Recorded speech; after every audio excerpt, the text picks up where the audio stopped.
ಈ ಸುದ್ದಿ ಹಾವೇರಿಯಿಂದ ಬರ್ತಾ ಇರುವಂಥದ್ದು. ಹಾವೇರಿಯ ಯಾವ ಇಲಾಖೆಯಿಂದ, ಹಾವೇರಿಯ ಯಾವ ಭಾಗದಿಂದ, ಯಾವ ಕಾರಣಕ್ಕೆ ಇದನ್ನು ನೋಡಬೇಕು? ಎಸ್, ನೋಡ್ತಾ ಹೋಗೋಣ. ಹಾವೇರಿ ಶಿಶು ಕಲ್ಯಾಣ ಇಲಾಖೆಯ ಸ್ಟೋರಿ ಇದು. ಹಾಗಾಗಿ ಹಾವೇರಿ ಶಿಶು ಕಲ್ಯಾಣ ಇಲಾಖೆ ಈ ಸ್ಟೋರಿಯನ್ನು ನೋಡಲೇಬೇಕಾಗಿದೆ. ಅಂಗನವಾಡಿ ಬಲೂ ದೂರ, ಮಕ್ಕಳು ಹ್ಯಾಗ್ರಿ ಹೋಗಬೇಕು ಸರ್? ಮೇಡಮ್ ಬನ್ನಿ ಸರ್ ಅಂತ ಕೇಳಿದಿರಲ್ಲ, ಹಾಗೆ ನಾವೀಗ ಕೇಳ್ತಾ ಇದ್ದೀವಿ. ಬನ್ನಿ ಸರ್, ಬನ್ನಿ ಮೇಡಮ್, ಅಂಗನವಾಡಿ ಸಿಕ್ಕಾಪಟ್ಟೆ ದೂರ ಇದೆ, ಮಕ್ಕಳು ಹೇಗೆ ಹೋಗ್ಬೇಕ್ರಿ ಅಂಗನವಾಡಿಗೆ? 1 kg ಬ್ಯಾಗ್ ತೂಕ ಇರುತ್ತೆ, 2 ಕಿಲೋಮೀಟರ್ ಕಾಲ್ನಡಿಗೆ ಜಾಥಾ ಮಾಡಬೇಕು. ಮಕ್ಕಳು ರೀ, ಅಂಗನವಾಡಿ ಮಕ್ಕಳು ದೊಡ್ಡವ್ರಿಗೆ ತೆಗೆದುಕೊಂಡು ಹೋಗೋಕ್ಕಾಗಲ್ಲ, ಮೈ ಬಗ್ಗಲ್ಲ, ಅಷ್ಟು ಶಕ್ತಿ ಸಾಕಾಗಲ್ಲ ಅಂತ ಹೇಳ್ತಾ ಇರುವಾಗ, ಸೋಂಬೇರಿತನ ಮಾಡುವಾಗ ಅಂಗನವಾಡಿ ಮಕ್ಕಳೇನು ಮಾಡಬೇಕು? ಎಸ್, 2 ಕಿಲೋಮೀಟರ್ ದೂರದಲ್ಲಿದೆ ಅಂಗನವಾಡಿ ಕೇಂದ್ರ. ಹಾವೇರಿ ಜಿಲ್ಲೆಯ ಶಿಡ್ಲಾಪುರದಲ್ಲಿರುವಂಥ ಒಂದು ಅಂಗನವಾಡಿಗೆ ಸಂಬಂಧಪಟ್ಟಂಗೆ ಈ ಸುದ್ದಿಯನ್ನು ಪ್ರಸಾರ ಮಾಡ್ತಾ ಇದ್ದೀವಿ. ಇದು ಪ್ರೌಢಶಾಲೆ ಅಲ್ಲ, ಪ್ರಾಥಮಿಕ ಶಾಲೆ ಅಲ್ಲ, ಇದು ಅಂಗನವಾಡಿ ಸ್ಥಿತಿ ರೀ. ಈ ದೃಶ್ಯ ನೋಡಿದ್ರೆ ಎಂಥವ್ರ ಕರಳು ಕೂಡ ಚುರು ಅನ್ಬಹುದು.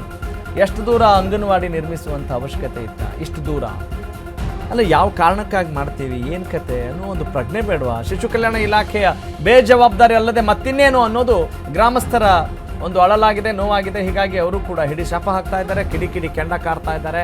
ಗ್ರಾಮದ ಸಮೀಪವೇ ಅಂಗನವಾಡಿ ನಿರ್ಮಾಣಕ್ಕೆ ಆಗ್ರಹ ಮಾಡಲಾಗ್ತಾ ಇದೆ.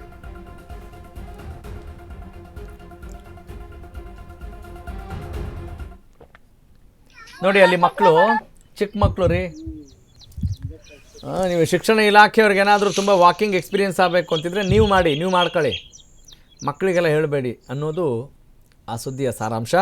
ಅಂಗನವಾಡಿಗೆ ಹೋಗಬೇಕು ಅಂತ ಹೇಳಿದರೆ 2 ಕಿಲೋಮೀಟರ್ ದೂರ ನಡಿಲೇಬೇಕು. ಈ ಗ್ರಾಮದಿಂದ 2 ಕಿಲೋಮೀಟರ್ ದೂರದಲ್ಲಿದೆ ಅಂಗನವಾಡಿ ಕೇಂದ್ರ. ನೋಡಿ, ಅದರ ದೃಶ್ಯಾವಳಿಗಳನ್ನು ನಾವು ಕೂಡ ನಿಮಗೆ ತೋರಿಸ್ತಾ ಇದ್ದೀವಿ. ಇದು ಹಾವೇರಿ ಜಿಲ್ಲೆಯ ಶಿಡ್ಲಾಪುರಕ್ಕೆ ಸಂಬಂಧಪಟ್ಟಂಥ ಸುದ್ದಿ. ಪ್ರೌಢಶಾಲೆ ಅಲ್ಲ, ಪ್ರಾಥಮಿಕ ಶಾಲೆ ಅಲ್ಲ, ಇದು ಅಂಗನವಾಡಿ. ಆ ಕಡೆ ಬಾಲ್ವಾಡಿ ಕೂಡ ಅಂತೀವಿ, ಅಂದರೆ ಬಾಲ್ವಾಡಿ ರೀ, ಮಕ್ಕಳು ಶಿಶು ವಿಹಾರ ಅಂತೀವಲ್ಲ ಅದು. ನೋಡೋಣ ಇದಕ್ಕೆ ಸಂಬಂಧಪಟ್ಟಂಗೆ ಗ್ರಾಮಸ್ಥರು ಏನು ಹೇಳಿದ್ದಾರೆ, ಬನ್ನಿ ಚೆನ್ನಾಗಿ ಕೇಳಿಸ್ಕೊಂಡು ಬರೋಣ. ಊರಿಂದ ಭಾಳ ದೂರ ಆಗ್ತೈತ್ರಿ, ಸುಮಾರು 10 ಒಂದು ಅರ್ಧ ಕಿಲೋಮೀಟರ್ ಮೇಲೆ 1 ಕಿಲೋಮೀಟರ್ ಸನ್ಯಾಕ ಆಗ್ತೈತ್ರಿ. ಇದು ಯಾವ ರೀತಿ ಹುಡ್ರನ್ನ ಕರ್ಕೊಂಡ್ ಬರ್ತೀರಿ, ಹೋಗ್ತೀರಿ ಮೇಡಮ್ ನೀವು? ಬೆಳಗ್ಗೆ ನಮ್ಮ ಸಹಾಯಕ ಇರ್ತಾರಲ್ಲ ಸರ್, ನಮ್ಮ ಅಡಿಯವರು ನಮ್ಗೆ ಅಡಿಗೆ ಸಹಾಯಕರು ಅಂತ ಕೊಟ್ರು ಸರ್.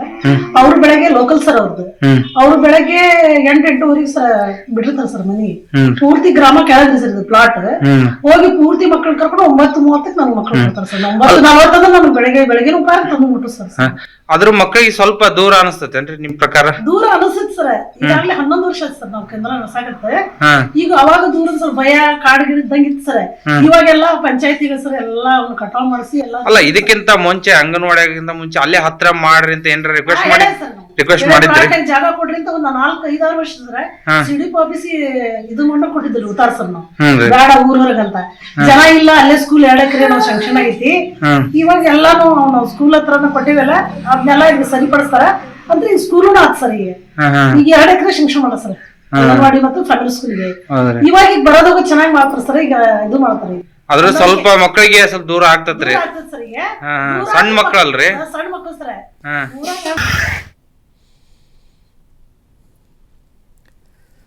ಎಸ್, ಇದು ಅಂಗನವಾಡಿ ಶಿಕ್ಷಕಿಯ ಮಾತು. ಅವರು ಕೂಡ ಹೇಳ್ತಾ ಇದ್ದಾರೆ, ನಾವು ಮುಂಚೆ ರಿಕ್ವೆಸ್ಟ್ ಮಾಡ್ಕೊಂಡಿದ್ದೀವಿ ರೀ, ಪಾಪ ಅವರು ಆರಾಮ್ ನಗುಮುಖದಿಂದಲೇ ಮಾತನಾಡ್ತಾ ಇದ್ದಾರೆ, ಅದು ಬೇರೆ ಪ್ರಶ್ನೆ, ಅಭ್ಯಾಸ ಆಗಿಬಿಟ್ಟಿದೆ. ಆದರೆ ಮಕ್ಕಳಿಗೆ ಇದು ಎಷ್ಟು ಸಮಸ್ಯೆ ಆಗ್ಬೋದು ಅನ್ನೋದು ಗೊತ್ತಾಗ್ತಾ ಇಲ್ವಾ ಅನ್ನೋದು ಸದ್ಯದ ಸಮಾಚಾರ. ವೀರೇಶ್, ನನ್ನ ಕಲೀಗ್, ನಮ್ಮ ಹಾವೇರಿ ಜಿಲ್ಲಾ ಪ್ರತಿನಿಧಿ, ಈ ವಿಚಾರಕ್ಕೆ ಸಂಬಂಧಪಟ್ಟ ಹಾಗೆ ಮತ್ತಷ್ಟು ಮಾಹಿತಿ ನೀಡ್ತಾರೆ. ವೀರೇಶ್, ಈಗ ನೀವು ಅಂಗನವಾಡಿ ಶಿಕ್ಷಕಿ ಜೊತೆ ಮಾತನಾಡ್ತಾ ಇದ್ರಿ, ಕೇಳಿಸ್ಕೊಂಡೆ. 11 ವರ್ಷಗಳಿಂದ ಹಿಂಗೆ ಇದೆ ಅಂತ ಹೇಳ್ತಾ ಇದ್ದರೆ, ಅಲ್ಲಿ ಮಕ್ಕಳ ಸಂಖ್ಯೆ ಜಾಸ್ತಿ ಇದೆಯಾ ಕಡಿಮೆ ಇದೆಯಾ ಅನ್ನೋದು ಒಂದು ಪ್ರಶ್ನೆ. ಮತ್ತು ಯಾವ ಕಾರಣಕ್ಕಾಗಿ ಇಷ್ಟು ದೂರ ಮಾಡಿದ್ದಾರೆ? ಏನೋ ಅಚಾನಕ್ ಗೊತ್ತಾಗದೆ ಮಾಡಿದಾರ ಅಥವಾ ಏನಾದರೂ ಸ್ಪೆಸಿಫಿಕ್ ರೀಸನ್ ಇದೆಯಾ ಇಷ್ಟು ದೂರ ಮಾಡಿರೋದಕ್ಕೆ? ರಾಘವಶ್ರೀ, ಏನು ಅಂತಂದ್ರೆ ಒಂದ್ ರೀತಿಲಿ ನೀವು ಆ ದೃಶ್ಯದಲ್ಲಿ ಆಗ್ಲೇ ನೋಡಿದ್ರಿ, ಯಾಕಂದ್ರೆ ಮಕ್ಕಳ ಸಂಖ್ಯೆ ಬಹಳ ತೀರಾ ಕಡಿಮೆ ಇದೆ. ಅದಕ್ಕೆ ಮುಖ್ಯ ಕಾರಣ ಏನು ಅಂತಂದ್ರೆ ಅಲ್ಲಿ ಅಂಗನವಾಡಿ ದೂರ ಇರುವಂತದ್ದು. ಈ ಹಿಂದೆ ಹಲವಾರು ಬಾರಿ ಗ್ರಾಮಸ್ಥರಾಗ್ಲಿ ಅಥವಾ ಶಿಕ್ಷಕರಾಗ್ಲಿ ಸಂಬಂಧಪಟ್ಟ ಅಧಿಕಾರಿಗಳಿಗೆ ಹೇಳಿದ್ರು, ನಮಗೆ ಅಲ್ಲೇ ಪಕ್ಕದಲ್ಲೇ ಯಾವ್ದಾದ್ರು ಸಣ್ಣ ಜಾಗದಲ್ಲಾದ್ರೂ ಅಂಗನವಾಡಿ ನಿರ್ಮಿಸಿ ಕೊಡಿ ಅಂತ ಹೇಳಿದ್ರು. ಆದ್ರೆ ಅಧಿಕಾರಿಗಳ ಒಂದು ದುರ್ವರ್ತನೆಯಿಂದ, ಸಂಬಂಧಪಟ್ಟ ಇಲಾಖೆ ಬೇಜವಾಬ್ದಾರಿಯಿಂದ ಎಲ್ಲೋ ನಿರ್ಮಿಸಿದ್ರೆ ನಮ್ಗೇನು, ನಾವೇನು ನಡೆದುಕೊಂಡು ಹೋಗೋದಿಲ್ಲ ಅನ್ನೋ ರೀತಿಯಲ್ಲಿ ಯಾವುದೋ ಒಂದು ಗುಡ್ಡದ ಪ್ರದೇಶದಲ್ಲಿ ಅಲ್ಲಿ ಕೂಡ ಆ ಅಂಗನವಾಡಿ ನಿರ್ಜನ ಪ್ರದೇಶವಾಗಿದೆ. ಅಲ್ಲಿ ಅಂಗನವಾಡಿ ಬಿಟ್ರೆ ಮತ್ತೆ ಯಾವುದೇ ರೀತಿಯಾದಂತ ಆ ಮನೆಗಳ ಅಂತ ಒಂದು ಜಾಗದ ಆ 2 ಕಿಲೋಮೀಟರ್ ದೂರ ಹೋಗ್ತಾ 1 ಕಿಲೋಮೀಟರ್ ಬರ್ತಾ 1 ಕಿಲೋಮೀಟರ್ ದೂರ ಇದೆ. ಇಷ್ಟೆಲ್ಲ ಅಂದ್ರೆ ಸಣ್ಣ ಸಣ್ಣ ಮಕ್ಕಳು. ಓಕೆ ವೀರೇಶ್, ನೀವು ಈ ಶಿಶು ಕಲ್ಯಾಣ ಇಲಾಖೆಯವ್ರನ್ನ ಏನಾದ್ರು ಮಾತನಾಡಿಸೋ ಪ್ರಯತ್ನ ಏನಾದ್ರು ಆಯ್ತಾ? ಅದಕ್ಕೇನಾದ್ರೂ ಸ್ಪಷ್ಟನೆ ಏನಾದ್ರು ಸಿಕ್ಕಿದ್ಯಾ ಅಥವಾ ಇನ್ನಷ್ಟು ಸಿಗ್ಬೇಕಾಗಿದ್ಯಾ? ಈಗ ನಾವು ಅಧಿಕಾರಿಗಳನ್ನು ಕೂಡ ಭೇಟಿ ಮಾಡದಂತ ಸಂದರ್ಭದಲ್ಲಿ ಇಲ್ಲ ನಮ್ಗೆ ಈ ತರ ಅಂದ್ರೆ ಸರ್ಕಾರದಿಂದ ನಿರ್ಜನವಾದ ಪ್ರದೇಶದಲ್ಲಿ ಯಾವುದೇ ಡಿಸ್ಟರ್ಬೆನ್ಸ್ ಇದ್ದ ಪ್ರದೇಶದಲ್ಲಿ ನಿರ್ಮಾಣ ಮಾಡಬೇಕಂತ ಅಂದ್ರೆ ಮಾಡಿದ್ರೆ ಒಳ್ಳೇದು ಅನಿಸ್ತು. ಆದ್ರೆ ಅವರು ಹೇಳೋ ರೀತಿ ಸರಿಯಾಗಿಲ್ಲ. ಯಾಕಂತಂದ್ರೆ ಇದು ಹೈಸ್ಕೂಲ್ ಅಲ್ಲ, ಪ್ರೈಮರಿ ಅಲ್ಲ, ಅಂಗನವಾಡಿ ಕೇಂದ್ರ. ಒಂದ್ ವೇಳೆ ಹೈಸ್ಕೂಲ್ ಪ್ರೈಮರಿ ಆಗಿದ್ರೆ ಅವರು ಬೇರೆ ನಿರ್ಜನವಾದ ಪ್ರದೇಶದಲ್ಲಿ ನಿರ್ಮಾಣ ಮಾಡಬಹುದಕ್ಕೆ ಯಾವುದೇ ರೀತಿ ಅಂದ್ರೆ ಡಿಸ್ಟರ್ಬೆನ್ಸ್ ಆಗೋದಿಲ್ಲ. ಆದ್ರೆ ಅವರ ಹೇಳಿಕೆ ನೋಡಿದ್ರೆ ಒಂದು ರೀತಿಯಲ್ಲಿ ಒಂಥರ ಬೇಜವಾಬ್ದಾರಿಯಿಂದ ಎಲ್ಲೋ ಜಾಗ ಸಿಕ್ಕಿದೆ, ಎಲ್ಲೋ ನಿರ್ಮಾಣ ಮಾಡಿದಿವೆ, ನಮ್ ಇಷ್ಟಕ್ಕೆ ಮುಗೀತು, ಮಕ್ಕಳ ಪರಿಸ್ಥಿತಿ ಏನು ಎನ್ನುವುದು ಕೂಡ ಅರಿವಿಲ್ಲದೆ ಅವರು ಈ ರೀತಿಯಾದಂತ ಒಂದು ದುರ್ವರ್ತನೆಯನ್ನ ಮಾಡ್ತಿದ್ದಾರೆ.